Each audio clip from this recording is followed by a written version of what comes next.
नागौर संसदीय सीट पर जारी हुए परिणामों में इंडिया गठबंधन के प्रत्याशी हनुमान बेनीवाल ने फिर से जीत दर्ज की है। वे नागौर से लगातार दूसरी बार सांसद चुने गए हैं। हनुमान बेनीवाल ने अपनी निकटतम प्रतिद्वंदी भाजपा प्रत्याशी ज्योति मिर्धा को 41,000 मतों के अंतर से पराजित किया है। हनुमान बेनीवाल को 5,90,241 मत मिले, जबकि ज्योति मिर्धा को 5,49,000 वोट मिले और इंडिया गठबंधन के प्रत्याशी RLP सुप्रीमो हनुमान बेनीवाल चुनाव नागौर लोकसभा सीट पर चुनाव जीत गए हैं। बेनीवाल के निकटतम प्रतिद्वंदी रही भाजपा की प्रत्याशी ज्योति मिर्धा को हराने के बाद में जश्न का माहौल रहा। दोनों मतगणना केंद्रों के बाहर ही धीरे धीरे गर्मी बढ़ने के साथ ही समर्थकों के जोश में भी तेजी आने लगी।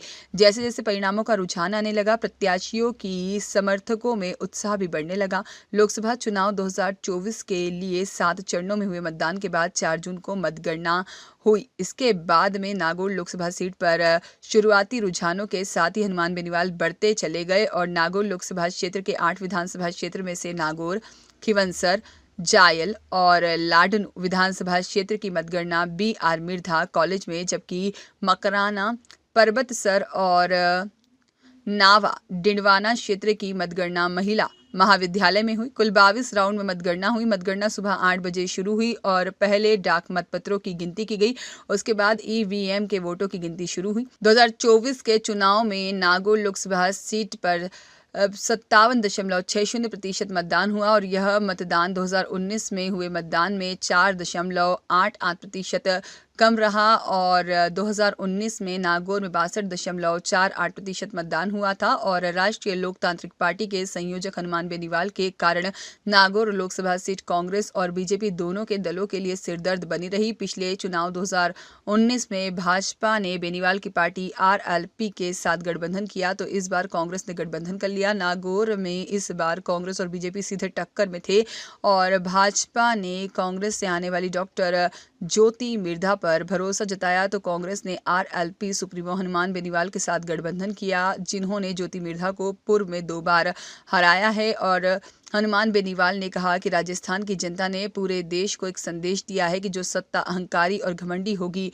उसे यहाँ की जनता सबक सिखाती है और इस चुनाव में जनता ने यही संदेश दिया है। राजस्थान के किसानों ने किसान आंदोलन और किसान विरोधी नीतियों और जवानों ने अग्निवीर योजना के खिलाफ मतदान किया है। बेनीवाल ने कहा कि मैंने PM मोदी को चैलेंज दिया था कि हमारे बिना जीत कर दिखाएं और उन्हें ज़मीनी हकीकत पता चल जाएगी। जनता ने उन्हें आईना दिखाया है। वहीं मिर्धा पर भी कटाक्ष करते हुए बेनीवाल ने कहा कि नागौर की जनता ने एक बार फिर ज्योति मिर्धा का मायरा भर दिया है और उन्हें नागौर की जनता ने लगातार चौथे चुनाव में नकार दिया है। बेनीवाल ने कहा कि इस चुनाव में जाट, मुस्लिम और SC का पुराना ट्रायंगल था और वही इस बार फिर से एकजुट हो गए हैं, जिसका आने वाले समय में बीजेपी को भारी नुकसान उठाना पड़ेगा। दिया था कि भाजपा अकेले लड़के दिखाए और आज कहीं न कहीं उसको आज हकीकत में एक बार मैंने बोला था प्रधानमंत्री को, मैंने कहा आपने दम में तो आ जाना राजस्थान और हमारे बिना लड़के दिखाना। जब मैं NDA से अलग हो रहा तब उन्होंने कहा था कि आप हमारी वजह से जीते हो, तो हमने कहा कि आप आना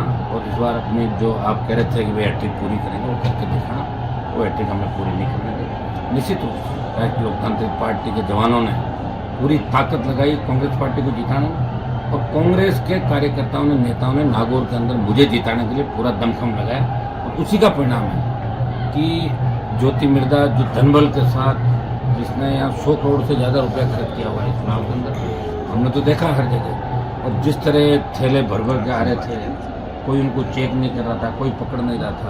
CM से लेकर PM तक चिंतित थे कि ज्योति जीतेगी। ऊपर भी फीडबैक यही था, उन्होंने नागौर की सीट को बीजेपी के खाते में लेकर रखा था कि बाकी हम जीते हैं नहीं जीते, लेकिन नागौर हम पक्का जीतेंगे।